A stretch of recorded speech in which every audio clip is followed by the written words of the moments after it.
गणना ग्रंथ अध्याय 18। प्रभु ने हारून से कहा, पवित्र स्थान की सेवा में किए हुए दोषों की जिम्मेवारी तुम्हारी, तुम्हारे पुत्रों और तुम्हारे परिवार की होगी। याजकीय सेवा में किए हुए दोषों की जिम्मेवारी तुम्हारी और तुम्हारे पुत्रों की होगी। तुम अपने पिता के वंश अर्थात लेवी वंश के अपने भाइयों को भी अपने पास आने दो और विधान पत्र के तंबू की सेवा में अपनी और अपने पुत्रों की सहायता करने दो। वे तंबू की सेवा करते हुए तुम्हारी सहायता करेंगे, किंतु वे पवित्र स्थानों के पात्रों और वेदी के पास नहीं जाएं, नहीं तो उनकी और तुम्हारी मृत्यु हो जाएगी। वे तुम्हारे सहायक बने और दर्शन कक्ष की देखभाल करें। कोई अनधिकारी व्यक्ति तुम्हारे पास नहीं आ सकता। पवित्र स्थान और वेदी की देखभाल की जिम्मेवारी तुम्हारी होगी। इस प्रकार इस्राएलियों पर फिर क्रोध नहीं भड़केगा। मैंने तुम्हारे भाइयों को, लेवियों को इस्राएलियों में से चुन लिया। वे प्रभु को अर्पित हैं, जिससे वे दर्शन कक्ष में सेवा कार्य करें और तुम्हारी सहायता करें। तुम और तुम्हारे पुत्र वेदी और अंतरपट के पीछे याजक की सब क्रियाएं संपन्न करेंगे। ये तुम्हारा कार्य है। मैं तुमको वरदान के रूप में याजक का सेवा कार्य सौंपता हूं। यदि कोई अनधिकारी व्यक्ति समीप आएगा तो उसे मृत्यु दंड दिया जाएगा। याजकों का निर्धारित भाग। प्रभु ने हारून से कहा, इस्राएली मुझे जो चढ़ावे अर्पित करते हैं, मैं उनकी देखरेख तुम्हें सौंपता हूं और उन्हें तुमको और तुम्हारे पुत्रों को देता हूं। ये एक अपरिवर्तनीय नियम है। जो परंपरागत चढ़ावे नहीं जलाए जाते हैं, उनका एक भाग तुम्हारा होगा, अर्थात सब अन्न बलियां, प्रायश्चित और क्षतिपूर्ति बलियां। ये तुम्हारा और तुम्हारे पुत्रों का भाग है। तुम उन्हें एक पवित्र स्थान पर खाओगे। उन्हें सभी पुरुष खा सकते हैं। तुम उन्हें पवित्र मानोगे। ये भी तुम्हारा भाग होगा। इस्राएलियों के जो चढ़ावे हिला हिलाकर अर्पित किए जाते हैं, उनका एक भाग मैं तुम्हें देता हूं। ये एक चिरस्थायी नियम के अनुसार तुम्हारा, तुम्हारे पुत्रों और पुत्रियों का भाग है। तुम्हारे परिवार का प्रत्येक सदस्य उसे खा सकता है, बशर्ते वो शुद्ध हो। तेल का सब सर्वोत्तम भाग और नई अंगूरी और अन्न का सर्वोत्तम भाग, प्रभु को अर्पित प्रथम फल, मैं ये सब तुमको देता हूं। लोगों द्वारा अर्पित अपने खेतों के प्रथम फल तुम्हारे हैं। तुम्हारे परिवार का प्रत्येक सदस्य उन्हें खा सकता है, बशर्ते वो शुद्ध हो। इस्राएल में प्रत्येक पूर्ण समर्पित वस्तु तुम्हारी है।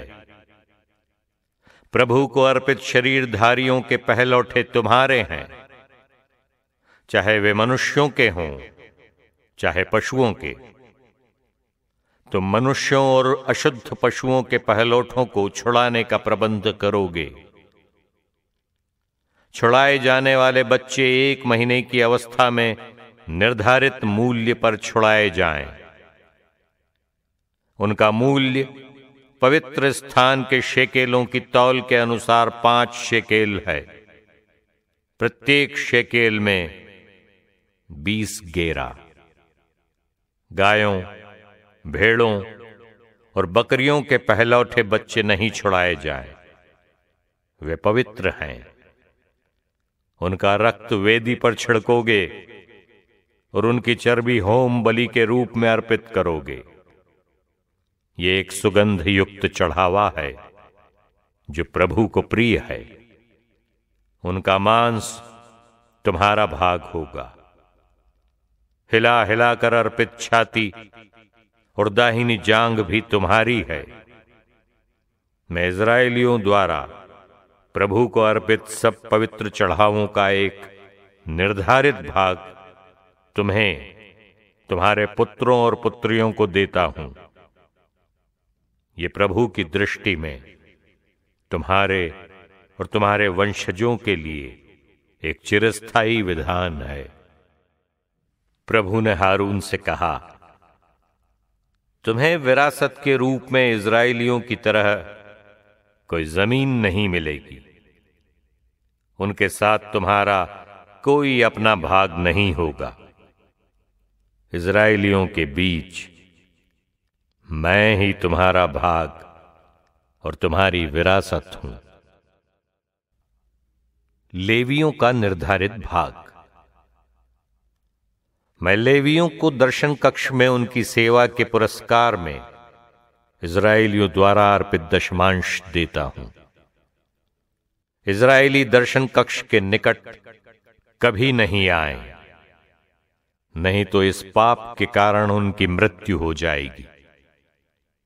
लेवी ही दर्शन कक्ष का सेवा कार्य करेंगे। उसमें किए हुए दोषों की जिम्मेवारी उनकी होगी। ये पीढ़ी दर पीढ़ी एक चिरस्थायी विधान है। लेवियों को इज़राइलियों के यहां कोई जमीन नहीं मिलेगी।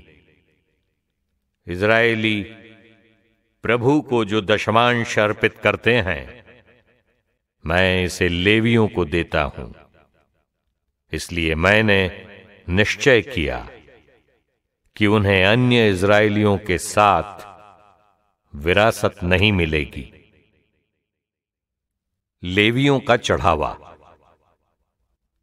प्रभु ने मूसा से कहा, लेवियों से ये कहो,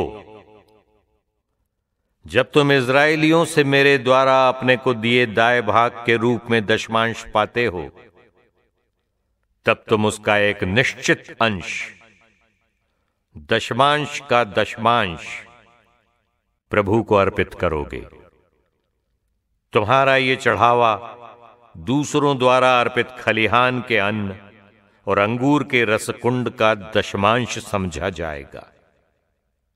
इस प्रकार तुम भी इज़राइलियों से प्राप्त दशमांश का एक भाग प्रभु को अर्पित करोगे। तुम प्रभु का ये भाग याजक हारून को दोगे। तुमको जो कुछ भी मिलेगा उसका सर्वोत्तम और सबसे पवित्र भाग प्रभु को अर्पित करोगे। उनसे ये कहो, यदि तुम उसका सर्वोत्तम भाग चढ़ाते हो तो वो खलिहान और अंगूर के रसकुंड का सर्वोत्तम भाग समझा जाएगा। तुम और तुम्हारे कुटुंबी उसे हर जगह खा सकते हैं, क्योंकि वो दर्शन कक्ष में तुम्हारे सेवा कार्य का पुरस्कार है। यदि तुम उनमें सर्वोत्तम भाग चढ़ाते हो तो इस संबंध में तुम्हारा कोई दोष नहीं होगा। इस प्रकार तुम इज़राइलियों के पवित्र चढ़ावे अपवित्र नहीं करोगे और तुम्हारी मृत्यु नहीं होगी।